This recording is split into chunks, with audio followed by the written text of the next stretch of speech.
ಹೆತ್ತ ಕರುಳು ಹೊತ್ತ ಹೆಗಲು ಇವೆರಡೂ ಖುಷಿಯಾಗಿದ್ದರೆ ನೀವು ಜಗತ್ತನ್ನೇ ಖುಷಿಯಾಗಿಟ್ಟಂತೆ. Very good morning, welcome back to my videos. ಇದು ಭಾನುವಾರದ ವ್ಲಾಗ್ ಆಗಿರುತ್ತೆ. ಸರಿ, ಸುಮಾರು ಒಂದು ವಾರ ಆಗಿದೆ ನಾನು ಯಾವುದೇ ವಿಡಿಯೋ ಅಪ್ಲೋಡ್ ಮಾಡಿಲ್ಲ.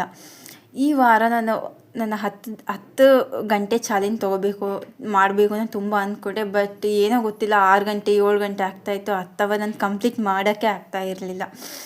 ಸರಿ, ವಾರದ ಕೊನೆ ದಿನ ಅಲ್ವಾ, ಅಟ್ಲೀಸ್ಟ್ ಈ ವಾರದ್ದು ಇವತ್ತಾದರೂ ವೀಡಿಯೋ ಮಾಡಿ ಅಪ್ಲೋಡ್ ಮಾಡೋಣ ಅಂತ ಅಂದ್ಕೊಂಡು ಡಿಸೈಡ್ ಮಾಡಿದೆ.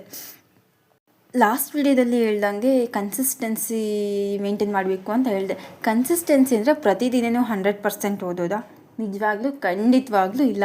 ಕನ್ಸಿಸ್ಟೆನ್ಸಿ ಅಂದರೆ ಪ್ರತಿದಿನವೂ 60%, 50%, ಕೆಲವೊಂದಿನ 20% ಆಗಿರುತ್ತೆ.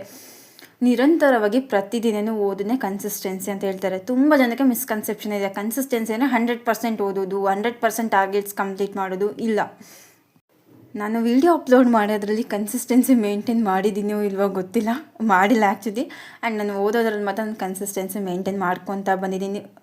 ಒಂದೊಂದು ದಿನ ಕಂಪ್ಲೀಟಾಗಿ ಆಗಿಲ್ಲ ಅಂದರೆ ಅಟ್ಲೀಸ್ಟ್ ಒಂದು 2 hours ಆದರೂ ಓದಿರಬೇಕು ಅಂತ ನನ್ನ ಅನಿಸಿಕೆ. ಇವತ್ತಿಗಿಷ್ಟೇ. ನೆಕ್ಸ್ಟ್ ವಿಡಿಯೋದಲ್ಲಿ ಸಿಗ್ತೀನಿ. ನನ್ನ ಸೀರೀಸ್ನ ಕಂಟಿನ್ಯೂ ಮಾಡ್ತೀನಿ. ನಾಳೆ ಅಪ್ಲೋಡ್ ಮಾಡ್ತೀನಿ. ಇವತ್ತಿಗಿಷ್ಟೇ. ನೆಕ್ಸ್ಟ್ ವಿಡಿಯೋದಲ್ಲಿ ಸಿಗುವ. ಅಲ್ಲಿವರೆಗೂ ಸ್ಟ್ಯಾಂಡ್ ದ ಟ್ರ್ಯಾಕ್. ಶುಭರಾತ್ರಿ, ಸಿಹಿ ಕನಸು. ಟಾಟಾ, ಬಾಯ್ ಬಾಯ್.